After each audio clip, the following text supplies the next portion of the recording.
Welcome back, MTG Joe here. Today we're doing another installment of the weekly meta breakdown where we look at the top performing decks on the MTG Arena ladder. This particular video will be for the standard best of one format. If you're looking for best of three, historic, explore, it's all in the playlist. More recently, just from a formatting standpoint, I'm doing explore and historic, best of one and best of three as a combined video. There's a lot of overlap in the decks. So I'm featuring both win rates, but then having the full deck list, including the sideboard, available in those formats because there's quite a significant difference in meta in best of one standard, as well as just volume of games. I'm going to highlight those separately as separate standalone videos. And as always, we get the data from UntappedGG, what you see on the screen. Companion tool runs alongside your Arena client, tracks your win rates, loss rates, in-game overlays, deck collections, whole bunch of useful stuff.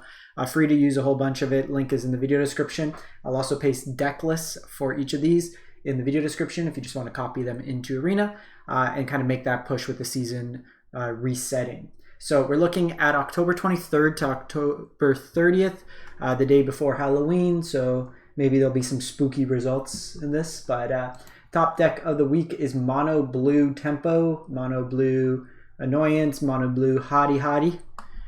So this is a tempo deck. So for those of you unfamiliar with tempo, basically it's kind of could be aggressive, kind of be controlling, kind of be annoying. You're basically trying to use cheaper cards than what your opponent's is. So think your opponent casts a 3-drop creature, you play Fading Cope, it costs 1 mana. You kind of net advantage in tempo in a sense.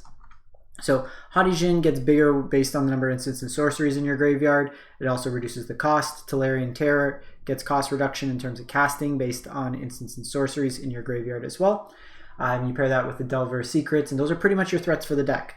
In most decks, Delver will flip on turn 2. When I play it, Delver will never flip. Delver will always be a 1/1 because Delver hates me.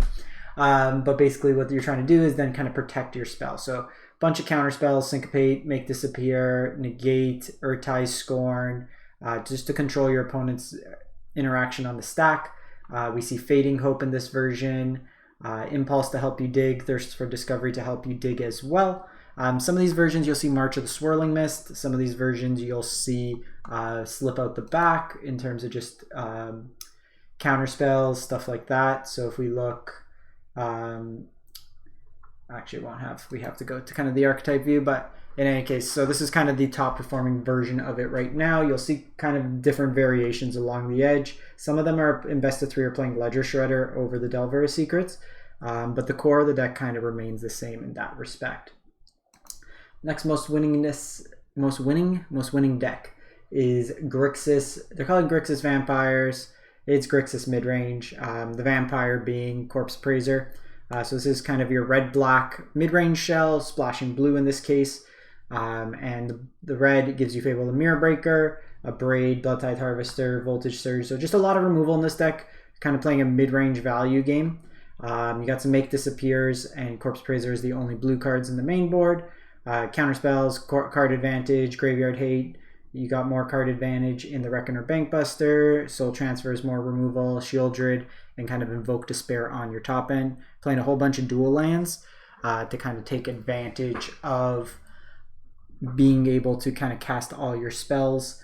You're trying to play quadruple black in a 3-color deck, so that's why you see some even like Rafine's Tower. There's no white in the deck, but you're playing it for another copy of blue-black in this color pair.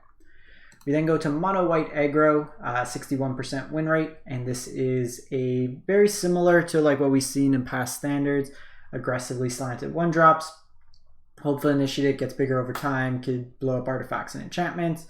Hotshot mechanic in this deck is just a 1-mana 2/1, can train this. Guardian Nubenalia, much better after the Meat Hook ban. Intrepid Adversary is a Lord effect with lifelink. Thalia for tax, Adeline for kind of army in a can. Tax effects with Peacekeeper, Brutal Cathar's removal, and then Paragon lets you basically rebuy stuff from the graveyard. So even if you're discarding stuff to Guardian, you're a Janjo, things are dying, you can cast it back with the Paragon. So then we'll move on to the next deck, which is Naya.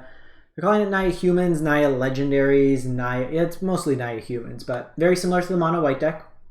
If we kind of just highlight the differences, no Hotshot mechanic, fewer numbers of Adeline and Brutal Cathar, some Valorous Stance and Hero's Removal. Halana and Alana as kind of a human top end that could put counters on things. Sigarda cares about humans and the fact it's a lord and can provide you card advantage.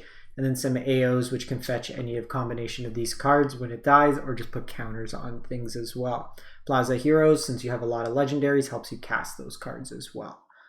You also have the Secluded Courtyard, which we all name human most often, and then it lets you hit those other colors as well. So another like just cracking the 60% range. So we go to then Esper mid-range. There's a lot of different variations of Esper. This one here is pretty much a Rafine core. You'll see some as Esper Legends with Rada Braddock, but it's the core of the deck is Rafine, Wedding Announcement. You have Denick to shut off shut off graveyards. Really good to target it with Rafine. Same with Phyrexian Missionary to get the lifelink. A bunch of removal spells and Destroy Evil, Infernal Grasp, Negate, Tenacious Underdog could come back. Some copies of Wandering Emperor, Sheoldred, Urtai, AO on the top end as well. So just a variety of good threats in the deck. Plaza Heroes again, fixing some of that mana. You got Rafine's Tower, all the channel lines kind of mixed into that. Then we have Mono Black Aggro. So this is a non-invoke Despair version, and we're actually seeing, probably for one of the first few times, Defiler of Flesh. So the Defiler cycle hasn't really been as impactful as we thought it would be. Most of the time, because the cost reduction is coming pretty late, but Defiler of Flesh, 4 mana, 4/4 Menace. When you can pay 2 life rather than paying one of the black pips in a color. The casting cost for a permanent, whenever you cast black permanent, target creature you control gets +1/1 and gains menace till end of turn. So notably, unlike the mono green Defiler that permanently puts the counters on, this is just temporary, but it does give them the subtext menace, which can be useful in terms of attacking. We have kind of the core elements of like Tenacious Underdog, Graveyard Trespasser, some Liliana's, Evolved Sleeper, but we're supplementing it with Cult Conscript, Tainted Adversary. You got 6 pieces of removal, and then a Kiba Reckoner Raid as just some more ping, and then a creature side as well. We then go to Mono Red Aggro 60. We're pretty much like all in just cracking the 60% range. So lots of haste creatures. You got Thundering Raiju, Stormseeker, Squeeze. Stormseeker can put counters on or give other things haste. Bloodthirsty Adversary can flash back the lightning strikes or play with fires.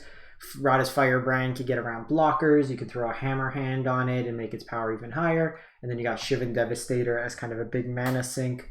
You got the little chick. You got Kumano here that could put counters. So this deck's looking to go haste and hit very hard, very fast. Speaking of going very hard, very fast, we also have Gruul Aggro. Again, very similar elements.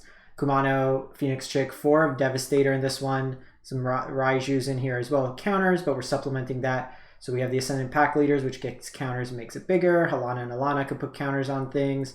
Llanowar Lone Speaker as a way to ramp into your 4 drops ahead of curve. So you'll notice this deck's really trying to go 2-4 or like 1-2.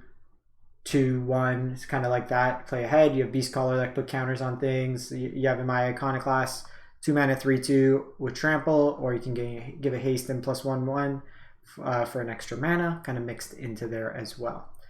And then lastly, we have kind of the big bad control deck of the format right now. This is Orzhov mid-range. It's really Orzhov control, but basically you're playing to the top end of Farewell, Invoke Despair kind of shell. Typed in Planeswalkers, added in 4 of each of Sorin, Wandering Emperor, Liliana.